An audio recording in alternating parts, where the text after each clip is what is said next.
Have you seen this video of Secretary Blinken spreading atrocity propaganda to the U.S. Senate? A family of four, a young boy and girl, 6 and 8 years old, and their parents around the breakfast table. The father, his eye gouged out in front of his kids. The mother's breast cut off. The girl's foot amputated. The boy's fingers cut off before they were executed. And then their executioners sat down and had a meal. That's what this society is dealing with. Secretary Blinken wants you to believe that this actually happened, but the entire story is a lie.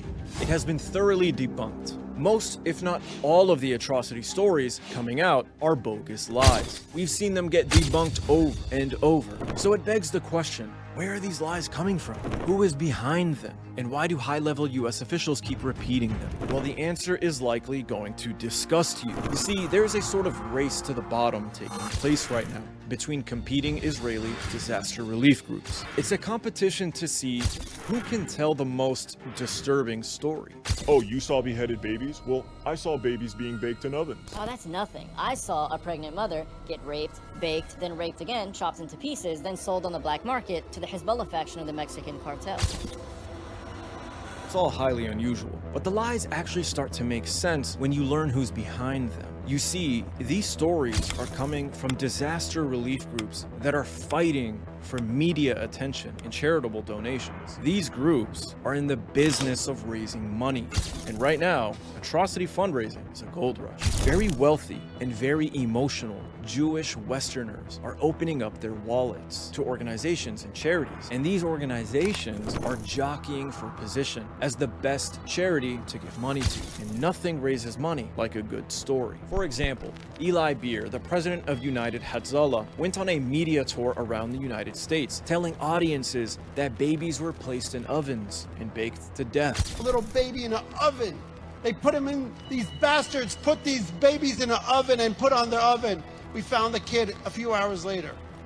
This propelled him and his organization to the forefront of the media for several days, earning tons of awareness for his organization's work. He was able to leverage this media attention into several fundraisers where he managed to collect a whopping $50 million from shocked and appalled donors. But of course, the entire story was a lie. Israeli reporter Ishay Cohen investigated and determined that the story wasn't true. Another Israeli journalist, Chaim Leninson, had this to say about Eli Beer and the bullshit oven story. Like any good Jew who sees the rich, he thought about the money and told a story that does not exist. But this lie not only raised a ton of money for Eli Beer, it did considerable damage to the ceasefire movement and cost thousands of Palestinian children their lives because Zionist influencers took this bullshit story and ran wild with it. Caroline Glick tweeted, "They baked a Jewish baby alive in an oven. They murdered his father. They gang raped his mother over and over and laughed all along while they baked her baby alive in the oven.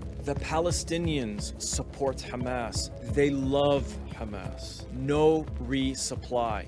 No concessions. No mercy." And John Pateritz, in a tweet that gained 10 million views, said, "They baked a baby in an oven." He repeats it 3 times. And then he goes on to say ceasefire one more time. You f***ing baby murdering loving ghouls. This manufactured story, manufactured outrage, and provided the media and the politicians with the social space needed to get behind Israel's genocidal war in Gaza. United Hatzalah did eventually concede that the story was not true, blaming it on a volunteer who thought he saw such a case, but not before raising their money and not before causing damage. Hey, I get it. It happens. Your imagination can play tricks on you. Sometimes you open an oven and you see meatloaf. Sometimes you see babies. It depends on the state of mind you're in. Unfortunately, these people seem to not only be in a victim state of mind, but also a money-hungry state of mind, because they are imagining a lot of bullshit right now, and they're using it to raise money. And United Hatzalah isn't alone in doing this. They have a competitor in the disaster relief space called Zaka. And this group, Zaka, is responsible for some of the most obscene atrocity imaginations. These people lied about beheaded babies. They lied about mass rape. They even lied about a fetus being cut out of its mother. And just like United Hatzalah, Zaka is hungry for money right now. Their head of operations, Yossi Landau, has also gone around telling media and donors all sorts of atrocity propaganda lies. Father and mother, hands tied in the back. And on the other side, there's two children, a boy and a girl, hands tied in the back, and they were torched. You can see they were torched. Parents should see how the children are being torched, and the children should see how parents should be being torched. And in the middle, there's a full table of food with those terrorists sitting and eating while torching them. Sound familiar? This is the same story Tony Blinken told the United States Senate. And then their executioners sat down and had a meal. The problem is that it's a complete lie. According to Max Blumenthal from the Gray Zone, despite the presence of multiple potential witnesses, independent testimony corroborating Landau's claim has yet to surface. He goes on to point out that there were also no children that match the age described by Yossi Landau in Kibbutz Be'eri. There are no recorded deaths of siblings around the age of 6 to 8 in Be'eri on October 7th. Any record of a young child killed is non-existent. So it's clear then that the story is a complete fabrication. So why did Tony Blinken share it with the United States Senate? Well, it's for the same reason they have been sharing all of their atrocity propaganda lies, to provide space and cover for the Israelis to commit war crimes in Gaza. These lies are meant to distract you from what's happening. And now, Zionists are trying to convince the world that mass rape took place. This woman is leading the so-called investigation into Hamas rape, but the investigation is off to a bad start. During a presentation, she shared a picture of a dead female Kurdish fighter from another time in another place and tried to present it as evidence of a raped victim from the Nova Music Festival. Another image shows the body of a young woman stripped from the waist down, her underwear were torn, hung on one leg, and she was photographed on the site at the Nova Music Festival. And it gets worse. So far, not a single first-hand testimony or video proving allegations of mass rape has been produced. The rape stories are heavily dependent on graphic second-hand claims provided by the liars of Zaka. But it doesn't seem to matter to mainstream media and Western politicians who have been repeating the claims regardless. The UK Sunday Times, for example, quoted a Zaka staffer who said, "It was clear they were trying to kill, to burn, to rape." Ironically, Zaka, the group pushing the rape claims, was founded by a rapist. Yehuda Meshi Sahav, who founded Zaka, was discovered to be a serial rapist of young people. For decades, he sexually abused boys and girls. And apparently, Yehuda also embezzled millions of dollars from Zaka to fund his own lavish lifestyle. As the investigation to both his rapes and financial corruption escalated, Yehuda decided to do the world a favor and just kill himself. But the corruption didn't die with him. Brad Pierce, an independent scholar who documented Zaka's corruption, described the group as the most opaque and suspicious non-governmental organization I have ever investigated.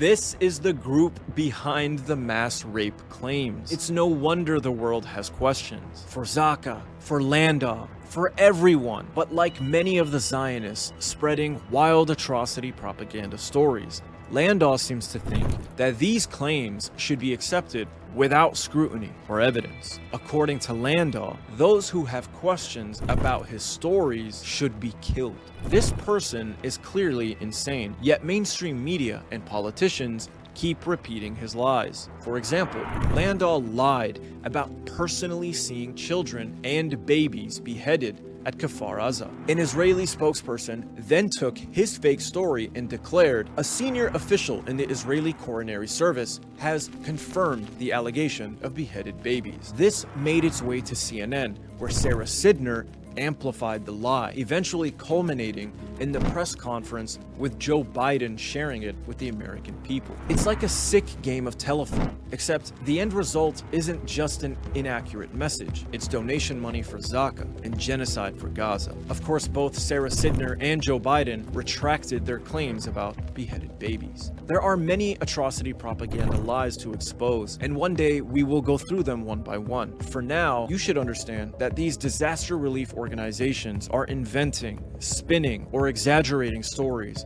in order to raise obscene amounts of money, whether it's online via their website or in person at various events, for their corrupt and shady disaster relief organizations. And these lies are unfortunately amplified by Western media and politicians, which of course prolongs the genocidal war of retribution currently taking place in Gaza. If you would like to read more about this in detail, please click the link in either the comment section or the description of this video. I want to make clear that I'm not the one investigating these claims. That important work is being done by the Gray Zone, Electronic Intifada, and Mondoweiss, and many others. Please take it upon yourselves to follow them on Twitter, read their work, and support their work. Follow for more.